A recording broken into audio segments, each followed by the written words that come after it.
குறைஞ்சபட்ச நியாய தர்மம் இல்லாத ஜென்மங்கள் என்ன பேசுதுன்னா, ஏன் சீமானை நீங்கள் சேர்த்துக்க மாட்டீங்க, 4 முனை போட்டின்னு சொல்ல மாட்டீங்கன்னு ஒரு பத்திரிகையாளர் கேட்குறாரு. அதுக்கு அவர் என்ன சொல்கிறார், இந்த சம்மந்தப்பட்ட ஒரு குறிப்பிட்ட பெரிய ஊடகத்தோட ஆங்கர் என்ன சொல்கிறாருன்னா, சிங்கிள் டிஜிட்டில் இருக்கவங்கள நாங்கள் சேர்த்துக்க முடியாதுன்றாங்க. சரி, சிங்கிள் டிஜிட்டில் இருக்கவங்கள சேர்த்துக்க முடியாதுன்னா, விஜய் இது வரைக்கும் அன்டெஸ்டட். அவருக்கு ஒரு தடவை கூட தேர்தலில் போட்டியிடல. அவருக்கு 15% 20%ன்னு சொல்லப்படுவது எல்லாமே ஒரு யூகத்தின் அடிப்படையிலானது. அது உண்மையாகவும் இருக்கலாம், பொய்யாகவும் இருக்கலாம்.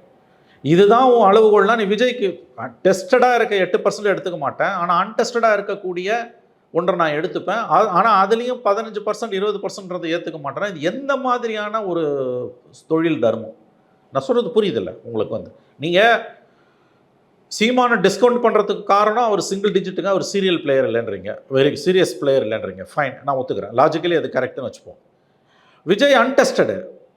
அப்போ அன்டெஸ்டடை சிங்கிள் டிஜிட்ன்றது அன்டெஸ்டடை விட அதிகம். ரெண்டாவது, விஜய்க்கு 20% 20% வரைக்கும் அப் டு 20% இருக்குது.